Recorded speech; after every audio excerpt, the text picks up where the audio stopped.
성경 을 위해서 오늘 우리 함께 읽어 나갈 하나님 말씀은 다니엘 10장부터 12장까지의 말씀입니다. 우리가 살펴본 것처럼 다니엘은 하나님 앞에 많은 영적인 경험을 하고 하나님을 직접 체험하고, 다니엘을 보면 부러운 마음도 많이 들더라고요. 어떻게 저렇게 젊었을 때부터, 어렸을 때부터 뜻을 지키고 상황과 환경에 관계없이 갈 수 있을까.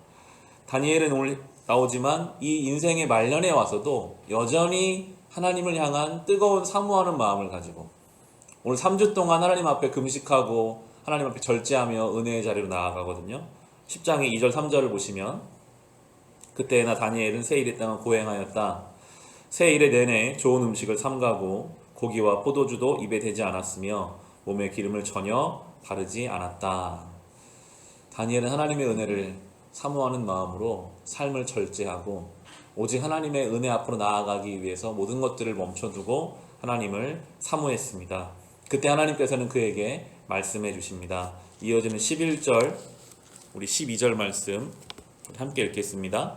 그가 내게 말하였다. 하나님께 큰 사랑을 받은 사람 다니엘아, 이제 내가 내게 하는 말을 주의해서 들어라. 너는 일어서라. 지금 나를 내게로 보내셔서 이렇게 왔다. 그가 내게 이 말을 할 때에 나는 일어섰으나 여전히 떨렸다. 그가 내게 말하였다. 다니엘아, 두려워하지 말아라. 내가 이 일을 깨달으려고 하나님 앞에서 스스로 겸손하여지기로 결심한 그 첫날부터 하나님은 내가 간구하는 말을 들으셨다. 내가 간구하는 말에 응답하려고 내가 왔다. 아멘. 다니엘이 하나님 앞에 스스로 겸손해졌습니다. 높은 지위에 있었거든요. 다니엘은 많은 영적인 체험과 경험도 있었습니다. 그러나 정말 하나님의 은혜 가운데 있는 사람은 겸손해질 수밖에 없는 것 같아요. 오늘도 하나님 은혜 없으면 나는 못 삽니다. 오늘도 하나님 나를 인도해 주지 않으시면 저는 하루를 살아갈 힘이 없습니다. 겸손히 주님 앞에 엎드리는 그 첫날부터 하나님은 다니엘 마음을 아시고 그에게 응답하는 것을 계획하셨습니다. 이 다니엘이 막상 하나님 말씀을 들을 때요, 가장 먼저 느꼈던 것은 두려움이었습니다. 그런 전능하신 하나님 말씀 앞에 서면요, 우리는 두려워하고 우리의 죄 때문에 하나님 앞에 마음이 무너질 수밖에 없거든요. 15절에 이렇게 나와요. 그가 내게 이런 말을 할 때에 나는 얼굴을 땅에 대고 벙어리처럼 엎드려 있었다. 하나님 말씀 앞에서 다니엘은 아무것도 못했습니다. 땅에 엎드려져서 아무 말도 못하고 있을 때 그를 이렇게 세우시거든요. 우리 19절 말씀 같이 읽겠습니다. 그리고 그가 말하였다. 하나님이 사랑하는 사람아, 두려워하지 말아라. 평안하여라. 강건하고 강건하여라. 그가 내게 하는 말을 들을 때에 내게 힘이 솟았다. 내가 말하였다. 천사님이 나를 강하게 해주셨으니 이제 내게 하실 말씀을 해주시기 바랍니다. 아멘. 우리의 신앙을 잘 돌아봐야 합니다. 하나님께 나올 때 하나님을 두려워하는 마음이 내 안에 있는가? 하나님을 향한 두려움이 있어야 돼요. 그리고 또 한 가지는 그 하나님의 말씀을 통해 나의 안에 새로운 힘이 솟아나고 있는가? 두 가지가 다 있거든요. 하나님을 결코 가벼이 여겨서는, 하나님을 향한 마음이 너무나 가벼워서는 안 될 것입니다.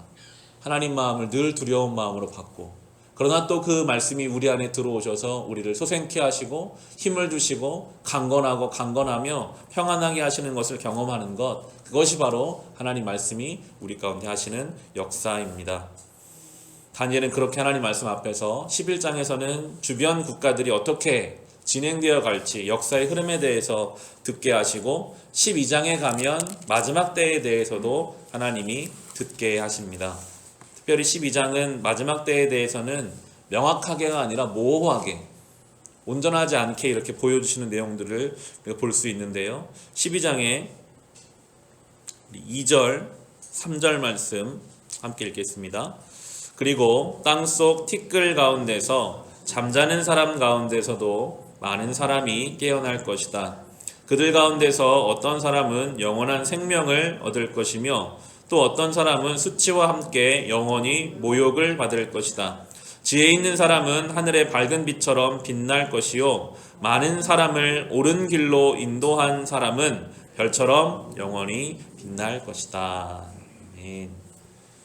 마지막 때가 되면 죽은 자들이 깨어나서 어떤 이들은 영원한 생명으로, 어떤 이들은 수치와 영원한 모욕을 받을 것이라고, 죽음이 삶의 끝이 아니며 죽음 이후에 하나님의 계획이 있음을 말씀해 주시고, 3절에 나오죠. 지혜 있는 사람은 빛날 것이고 많은 사람을 옳은 길로 인도한 사람은 별처럼 영원히 빛날 것이다. 이 지혜는 예수 그리스도이십니다.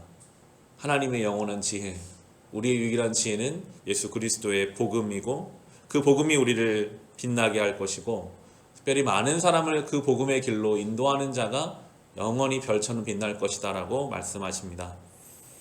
11장에 많은 역사와 나라들이 언급되거든요. 여러분, 아무리 대단한 나라를 이루고 많은 땅을 차지하고 많은 재산을 갖고 있다고 해서 하나님 앞에 빛나는 것이 아니고요, 유일한 지혜이신 예수 그리스도와, 그리고 나 같은 인생을 통해 또 다른 누군가에게 그 복음이 전해지는 그 인생을 하나님은 주의 깊게 보신다라고 오늘 우리에게 말씀해 주십니다. 바라기는 우리의 삶을 통해 주의 복음이 흘러갈 수 있어야 하겠습니다. 그것이 우리의 삶을 가장 복되고 빛나게 합니다. 어떻게 우리가 우리 삶을 통해 주의 복음을 전하며 살아갈 수 있을까요? 우리는 이미 압니다. 말로 전해지는 복음은 너무나 쉽지 않죠. 우리 삶을 통해 복음이 전해져 가야 합니다. 우리가 복음을 살아내야 합니다.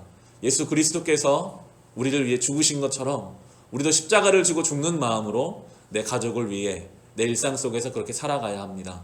주님 말씀이고 주님의 뜻이라면 내 것을 내려놓더라도 순종하는 길을 걸어가는 그 한 사람의 성도를 통해 많은 사람들에게 주의 복음이 흘러가게 될 것입니다.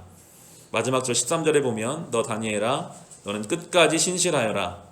너는 죽겠지만 끝날에는 내가 일어나서 내게 돌아올 보상을 받을 것이다 하고 다니엘서는 끝이 납니다. 끝까지 신실하라, 충성을 다하라, 믿음을 지키라 우리에게 말씀하십니다.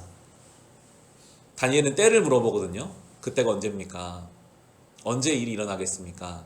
명확하게 말씀하지 않으세요. 그 말은 언제든지 어느 때든지 하나님의 때가 도적같이 올 수 있다는 말씀으로 우리는 받아들여야 합니다. 그렇잖아요. 오늘 밤이라도 주님이 우리를 불러가시면 우리는 다 놓고 가야 합니다. 내일이라도 오라 하시면, 다음 주에라도 오라 하시면 다 놓고 가야 해요. 끝까지 주님 우리를 부르시는 그 순간까지 우리가 할 일은 날마다 충성하는 것입니다.